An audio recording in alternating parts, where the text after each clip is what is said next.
রিক্সা হচ্ছে বাঙালিদের প্রেমের যানবাহন। এই একটা জায়গাতে প্রেমিক প্রেমিকারা ভালোবাসায় মোড়ানো এক গল্প নিয়ে নির্মিত হয়েছে ওয়েব ফিল্ম ঘুমপড়ি। জাহিদ প্রীতমের পরিচালনায় এতে অভিনয় করেছেন প্রীতম হাসান, তানজিন তিশা ও পারসা মাহজাবিন। 19 ফেব্রুয়ারি দিবাগত রাত 12টায় ওটিটি প্ল্যাটফর্ম চরকিতে মুক্তি পাবে ওয়েব ফিল্মটি। শনিবার রাতে রাজধানীর একটি হোটেলে ওয়েব ফিল্ম ঘুমপড়ির ট্রেলার উন্মোচন করা হয়। এতে মুক্তির আগে কিছু ধারণা পাওয়া গেল ওয়েব ফিল্মটির গল্প নিয়ে,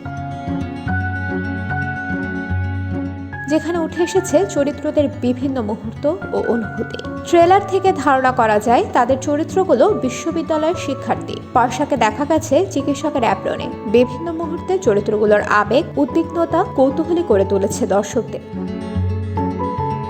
ঘুমপড়ি ওয়েব ফিল্ম নিয়ে প্রীতম হাসান বলেন, কাজটা করবো কিনা প্রথম দিকে এটাই ভাবছিলাম। এত ইমোশনাল স্ক্রিপ্টে চরিত্রটা হয়ে উঠতে পারবে কিনা সে চ্যালেঞ্জ ছিল।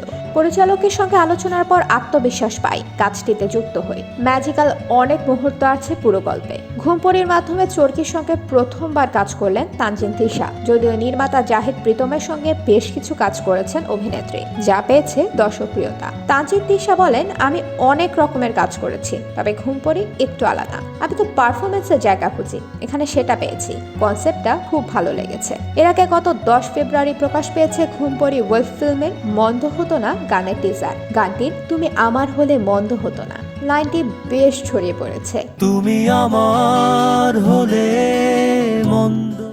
সামাজিক যোগাযোগ মাধ্যমে এমনটাই জানাচ্ছেন শ্রোতারা।